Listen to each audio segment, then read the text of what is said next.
Meus irmãos, é com muito prazer que eu saúdo a todos com a paz do Senhor. Amém. Agradecer ao pastor Arnóbio. Muito obrigado, meu pastor. Com muita humildade no meu coração, eu profetizo sobre a vida do Senhor as 3 saúdes: a saúde física, a mental e a espiritual. Que Deus renove na noite desse dia, para que o Senhor possa fazer muito mais do que o Senhor tem feito. Pastor Genival Bento, é uma surpresa para mim, e como diz o pastor Ferreirinha, que a alegria de um preto é ver outro, né? É muito bom. Eu sou um admirador, como muitos pregadores, e saiba que eu te amo em Cristo Jesus. Estar aqui perto do Senhor é um privilégio, e eu também profetizo as 3 saúdes na vida do Senhor, viu? Salmos 18, a partir do verso 35. Quantos acharam, digam cantando: eu já encontrei. Também me deste o escudo da salvação.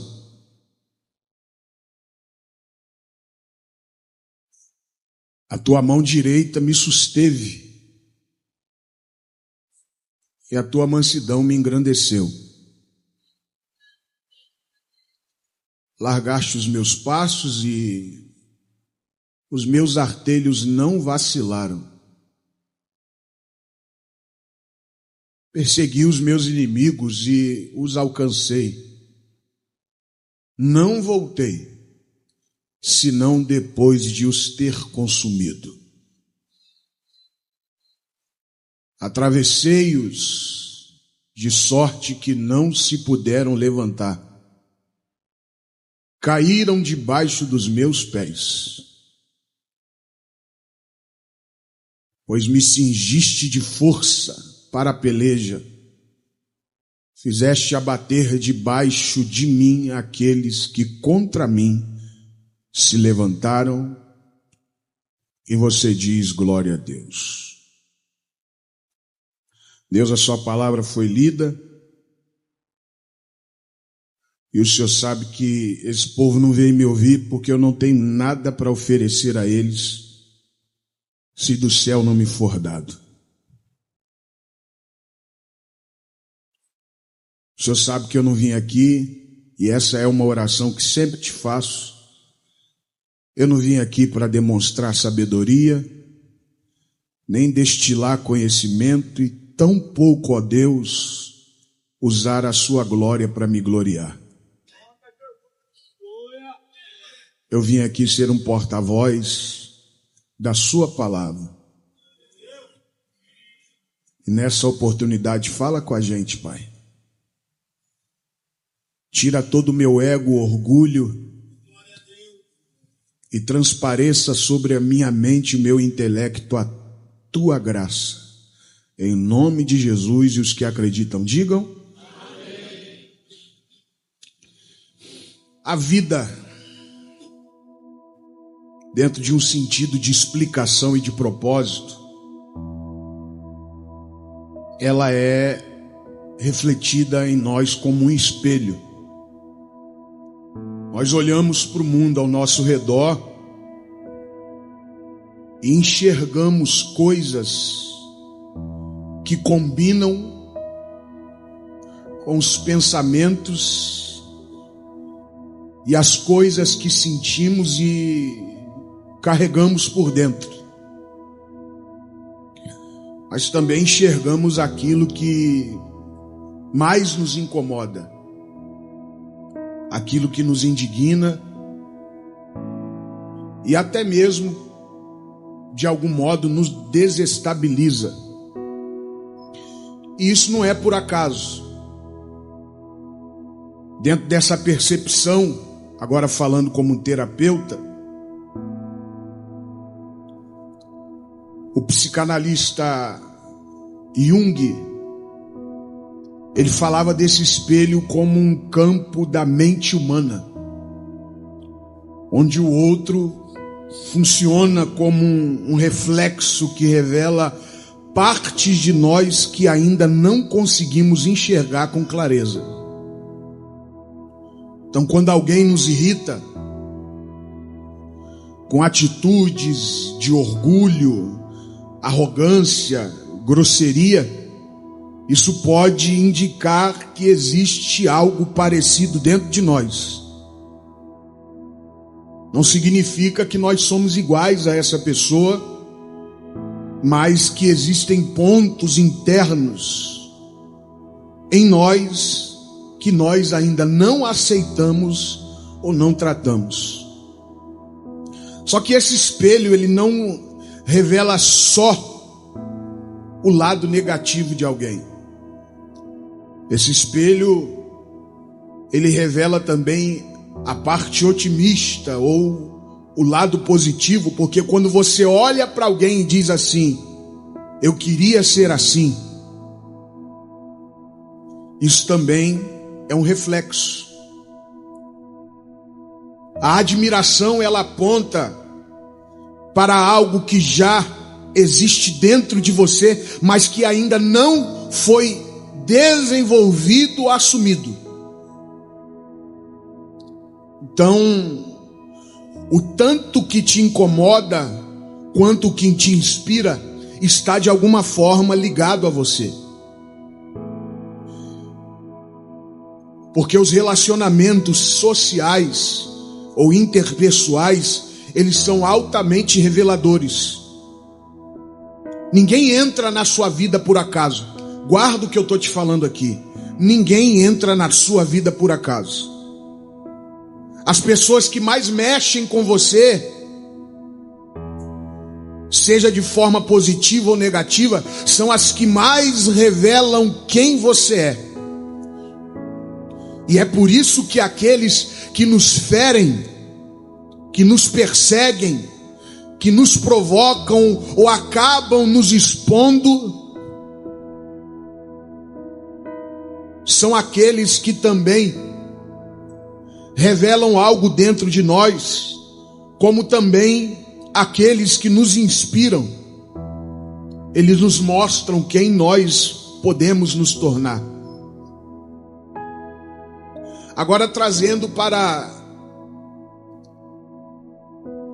o campo da vida de Davi, fica claro que todos os inimigos que ele enfrentou revelaram algo dentro dele.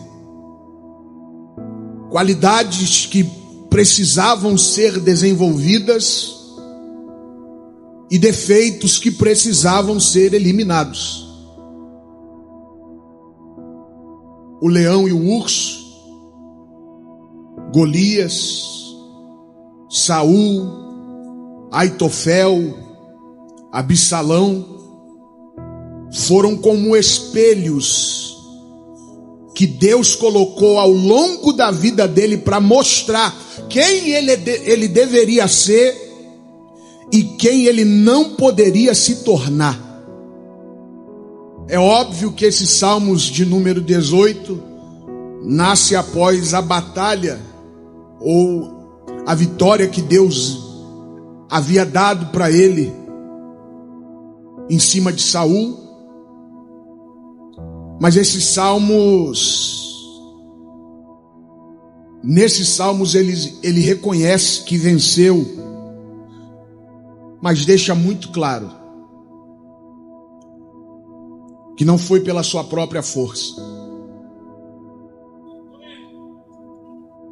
Foi porque Deus o sustentou em cada processo.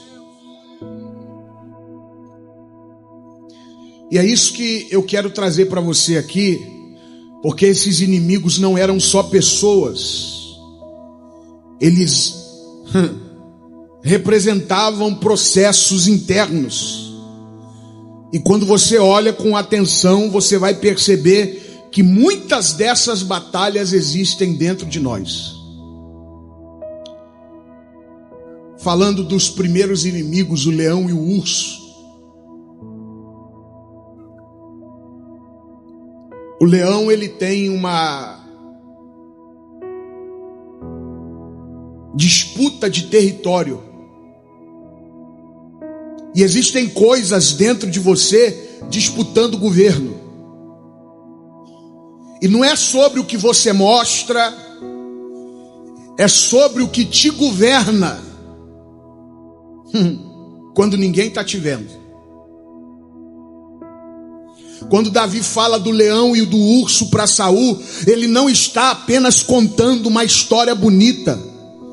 Ele está revelando um poderoso princípio espiritual e comportamental, dizendo assim: antes de enfrentar o gigante do lado de fora, eu já tinha vencido batalhas aqui dentro. Porque o leão carrega uma imagem de território, de autoridade. O cheiro que ele deixava no ambiente impunha respeito, e quando outro leão sentia a sua presença, quem é espiritual já está entendendo o que eu estou te falando, imediatamente recuava. Então, quando Davi diz que matou o leão, ele está dizendo que não aceitava o diabo dando opiniões dentro dele.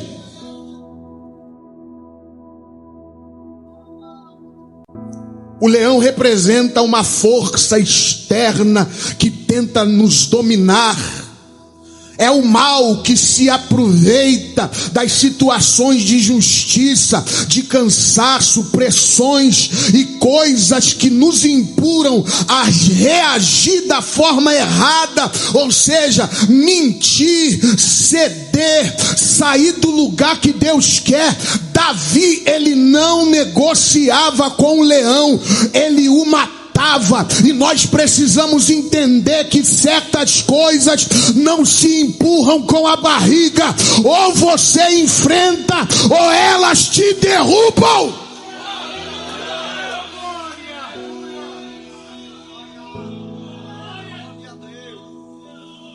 Agora o urso é muito mais perigoso, porque ele não vem rugindo. O urso vem em silêncio, estratégico, paciente. Ele te observa, ele espera, ele calcula, ele não tem pressa, ele tem precisão. O urso representa as guerras que ninguém vê dentro de nós, contra os desejos, contra as fraquezas, contra as vontades escondidas e pensamentos pecaminosos que você insiste em alimentar como um bichinho de estimação no secreto.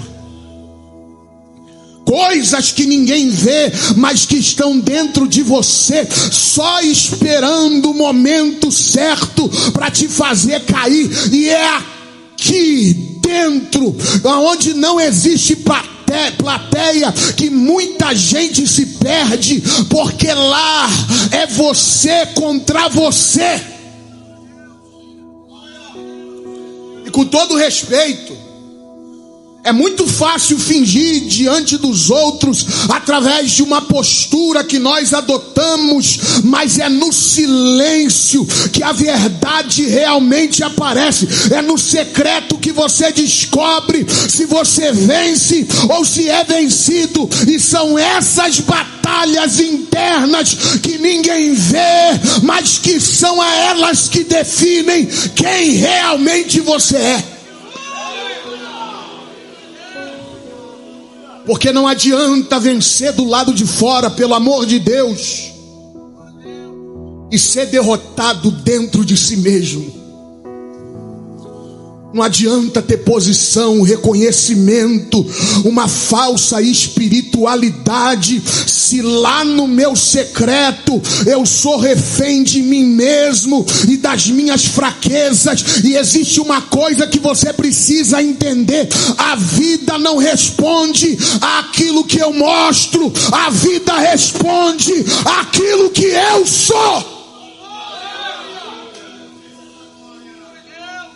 Davi estava dizendo através das suas atitudes: eu posso vencer esse gigante, porque eu já venci a maior batalha quando ninguém estava olhando.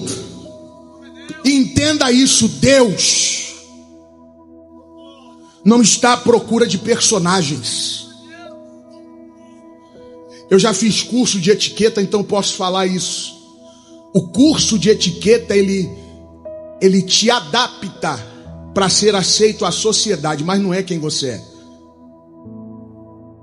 Mas na presença de Deus, Deus está à procura de gente verdadeira, que se despe desse personagem que a gente veste para ser aceito no meio dos irmãos, no meio da sociedade. Deus não quer personagem, porque quando você é apenas um ator, você interpreta vários papéis e ninguém sabe quem você é. E quando na verdade chega um momento da sua vida que você começa a se desconhecer, esse é o problema de perder a minha identidade cristã, de perder quem eu sou em Cristo Jesus. Nessa santa ceia de hoje, Deus está gritando para você: é tempo de voltar às origens daquilo que eu te chamei para ser.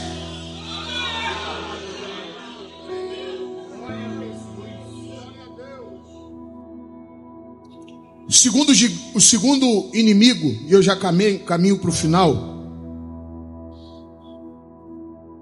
que é Golias. Golias aqui representam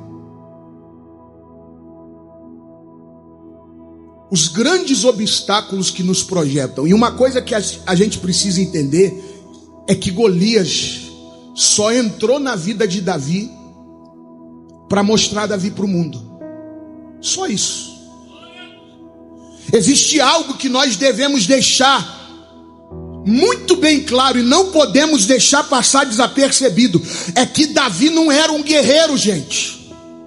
Davi não sabia segurar uma espada, um escudo, ele não tinha estratégia de guerra. Então, dentro da ótica, se você parar para pensar, se não fosse Golias, Davi nunca apareceria em evidência na história, porque ele era só mais um. Então, quando Golias aparece, ninguém quis lutar. Soldados experientes recuaram, homens treinados se esconderam.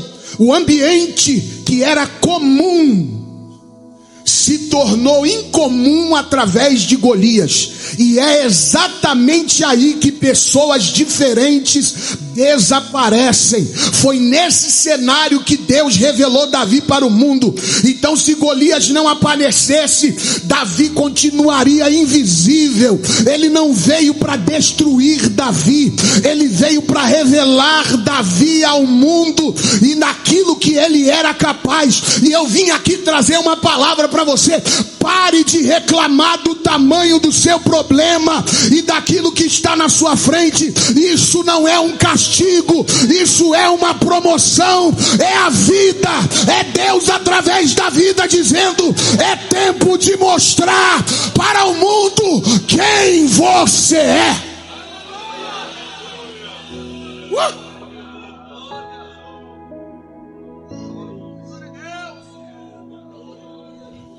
Pessoas comuns fogem de grandes desafios. Agora, pessoas que carregam a grandeza dentro de si avançam. Eu vou repetir isso aqui só para você dar pelo menos um alê. Pessoas comuns fogem de grandes desafios. Pessoas que carregam a grandeza dentro de si avançam. Não porque são perfeitas, mas porque sabem no Deus que servem e o que carrega. Então entenda de uma vez por todas: Golias não é uma barreira, Golias é o palco que Deus vai usar para te revelar para o mundo. O terceiro inimigo, Saul. Esse inimigo, ele grita mais a prática do espelho do que todos os outros. Eu sou um profissional na área da psicologia. Então, fazendo uma leitura comportamental de Saul, Eu perguntei para Deus: Deus, por que o Senhor deixou Saul tão próximo de Davi?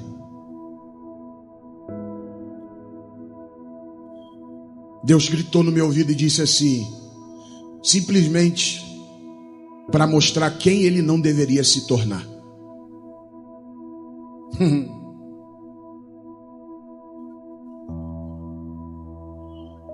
É rei, vai usar a mesma coroa, o mesmo cetro, vai sentar no mesmo trono, só não pode ser o mesmo homem.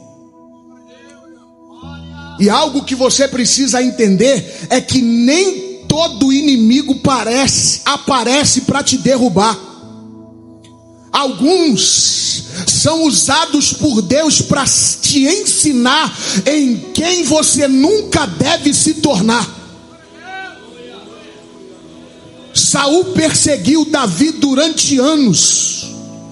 Não era apenas uma perseguição física, era uma aula prática. Saul se tornou o exemplo vivo de alguém que foi rejeitado por Deus, um homem que começou bem, mas se perdeu no meio do caminho. Saul negociava com Deus quando não devia, desobedecia achando que estava certo, quis governar sem se submeter, viveu dividido tentando agradar a Deus e ao mesmo tempo alimentar os seus próprios interesses. E quando percebeu que seu tempo tinha se passado, ao invés de aceitar, começou a perseguir quem estava pronto para assumir. E vamos falar uma verdade: quantas vezes você já agiu assim? Essa história, ela se repete na nossa vida, mas de outra forma, porque nós temos a mania de controlar tudo, de resistir às mudanças, de insistir no erro e não aceitar os processos. Isso é mais comum do que você pensa. Deus permitiu Davi conviver com Saul para deixar claro: aprenda com, eu vou gritar isso para você entender, aprenda com o erro dele e não repita o erro dele. Entenda uma verdade: nem toda pessoa difícil que Deus permite entrar na sua vida é um problema. Algumas são um aprendizado intensivo, e quem observa mais do que reclama, cresce.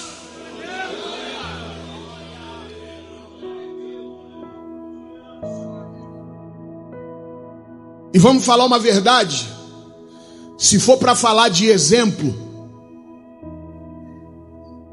ou de mau exemplo, olha o número de escândalos que tem acontecido na igreja Assembleia de Deus, ou por que não dizer na igreja do Brasil. Quantas pessoas desordenadas que fazem o mau uso da oportunidade que Deus os dá para simplesmente fazer aquilo para o seu bel prazer. E por que Deus permite isso? Vir à tona, simplesmente para gritar uma coisa que o meu vô me dizia: quer errar menos? Ouça os mais velhos e aprenda com o erro dos outros. Eu vou gritar isso para você entender: ouça os mais velhos e aprenda com o erro dos outros. Você pode levantar a mão para o céu, porque eu quero profetizar algo na sua vida. Quem sabe você está teimando, quem sabe você vai tomar uma santa ceia hoje, mas com o coração dividido, nas práticas que você insiste em esconder e nas coisas que você insiste em revelar para mostrar que está bem para os outros. Mas Deus é aquele que esquadrinha os nossos pensamentos e que penetra até a divisão da nossa alma e sabe da nossa intenção. Ele está gritando para você: aprenda com o erro de quem errou, para não cometer a mesma coisa e cair no mesmo erro.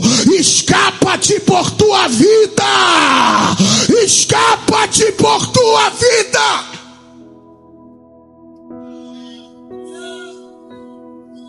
Não se torne aquilo que eu rejeitei. Não se torne aquilo que eu rejeitei. Eu vou gritar isso aqui para você entender, porque eu tenho certeza que Deus está falando com pessoas aqui. Não se torne aqui Deui Zimintro Falukite Remilapraio de Omôncia. Não se torne aquilo que Deus rejeita. Não se torne aquilo que Deus não aprova.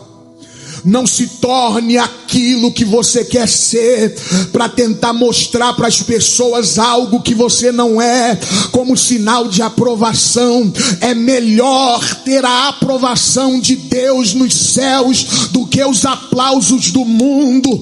Aqui embaixo o povo te aplaude enquanto você tem alguma coisa para oferecer, mas lá no céu Deus te aplaude quando você dobra o joelho no chão e diz: eu não sou nada, eu preciso de ti, eu sou dependente.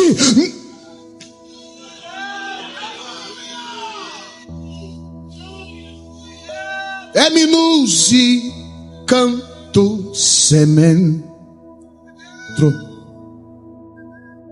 amaruia pranto que me nasce eu canto revará.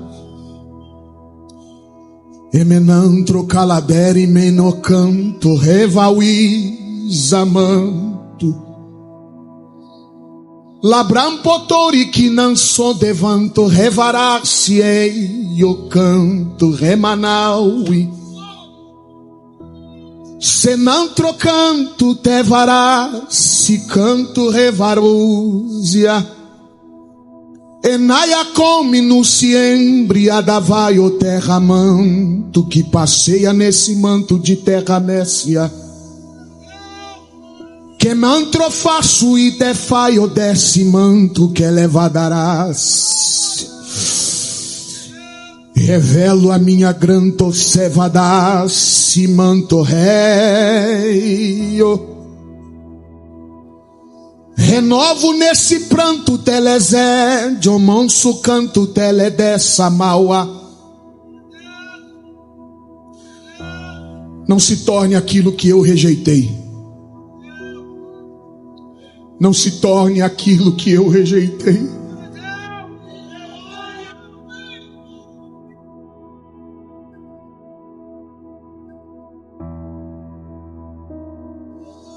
Guarda o que eu estou te falando aqui.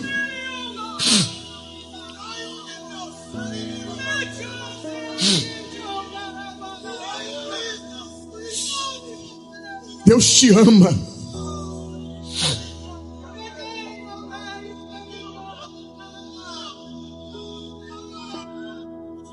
E se Ele está te mandando um recado, é porque Ele se importa com a sua alma.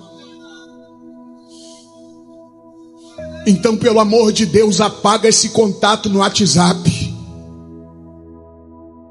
Tira essas fotos sensuais da sua rede social. Pare de ser alguém que Deus não se agrada simplesmente para ser aceito na rodinha social. Não se torne aquilo que Deus rejeitou.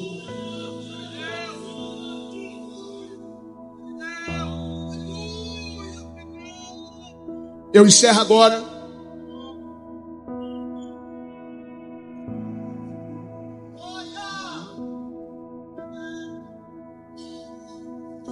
O último inimigo que Davi enfrentou, o penúltimo foi Aitofel.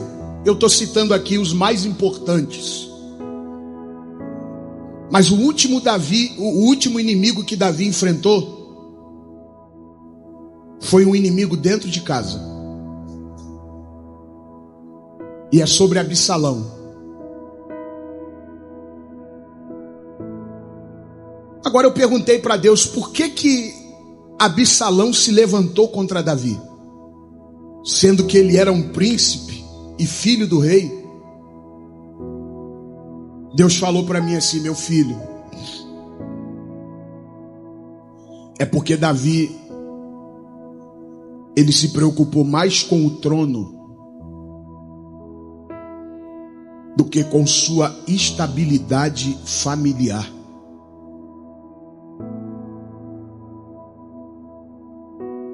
E Deus disse essa frase para mim: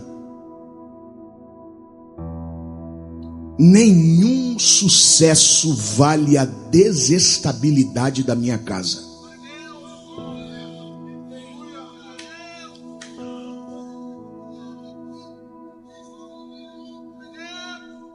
Eu vou repetir isso. Nenhum sucesso vale a desestabilidade da minha casa. Não existe sucesso que compense o fracasso dentro da sua própria casa. Davi conquistou reinos, venceu guerras, alcançou o trono, mas dentro da casa dele, ele enfrentou uma dor que espada nenhuma resolveria: a rebelião de Absalão. E isso, gente, pelo amor de Deus, não nasceu do nada. Isso foi fruto da ausência paterna, das decisões mal administradas e de pensamentos tomados sem pensar, de momentos que lá fora era mais importante do que aqui dentro. E guarde o que eu vou te dizer: ninguém consegue estar em dois lugares ao mesmo tempo, mas é possível colocar prioridades. O problema é quando você escolhe dar tudo de si para apenas aquilo que é visível. Porque a gente tem essa mania de se autovalidar. Eu vou falar agora como terapeuta, porque na verdade a rede social, ela é feita para quem não tem vida social. Porque a rede social é algo que se cria para mostrar para o mundo coisas que você não é.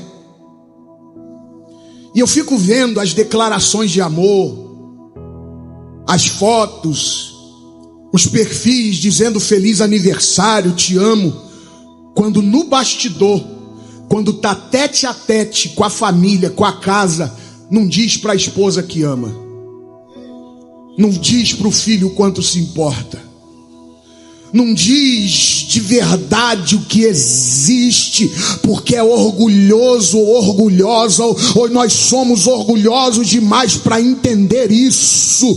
E o problema é quando você escolhe dar tudo de si para aquilo que é visível e deixa desocupado aquilo que é essencial. Entenda uma coisa: família não é detalhe, família é fundamento. A família é o altar aonde a sua vida é provada de verdade.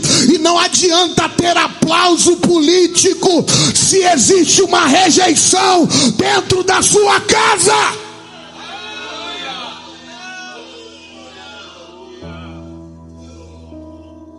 Do que adianta liderar multidões e perder os seus filhos? Do que adianta construir uma imagem e ver a sua base desmoronando? Posição, guarda o que eu vou te falar aqui, e eu estou falando sem afrontar ninguém, eu estou apenas sendo porta-voz de Deus. Se não gostou, vai falar com ele. Agora entenda uma coisa: posição é passageira. Daqui a pouco vai ter alguém no seu lugar fazendo melhor do que você, mas o que você constrói dentro da sua casa se torna um legado.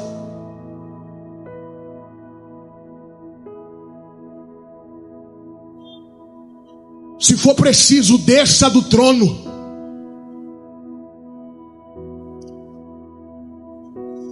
Se for preciso, perca a coroa. Ajuste a sua vida. Organize o seu tempo, porque no final da vida não é sobre o quanto você conquistou do lado de fora, é sobre quem você preservou dentro. Eu vou repetir para você dar um glória a Deus melhor. não é sobre o quanto você conquistou do lado de fora. Tira isso da sua cabeça. A gente não leva nada dessa vida. O dinheiro que você corre atrás, o carro que você quer, se a trombeta soar, vai ficar tudo aí. Mas agora a sua casa, a sua...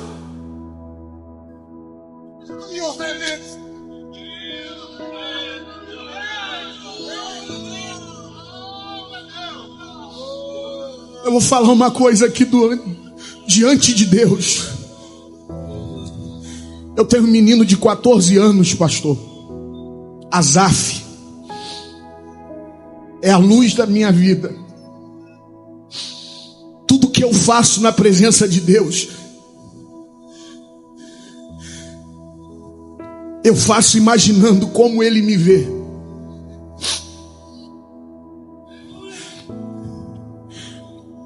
Eu oro todos os dias, falo: Deus, não deixa eu me perder, Pai.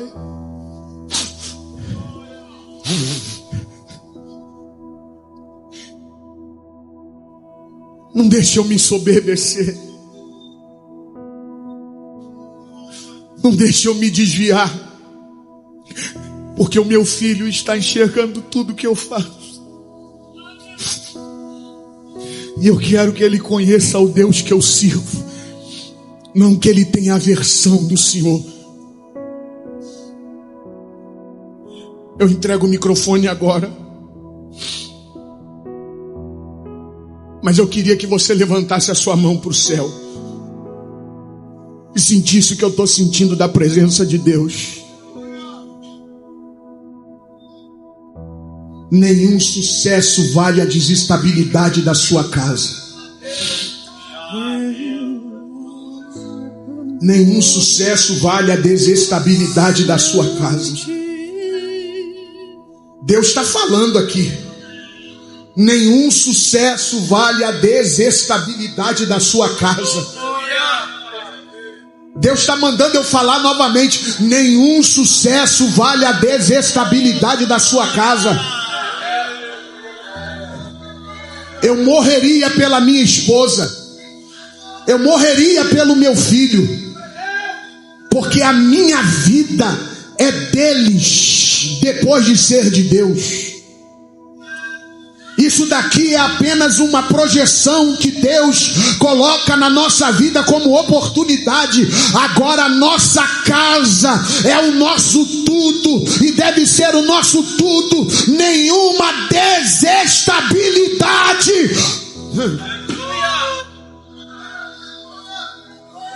Eu queria orar. Eu queria orar. Posso colocar o povo de pé, pastor? Posso? Por gentileza, se coloca de pé.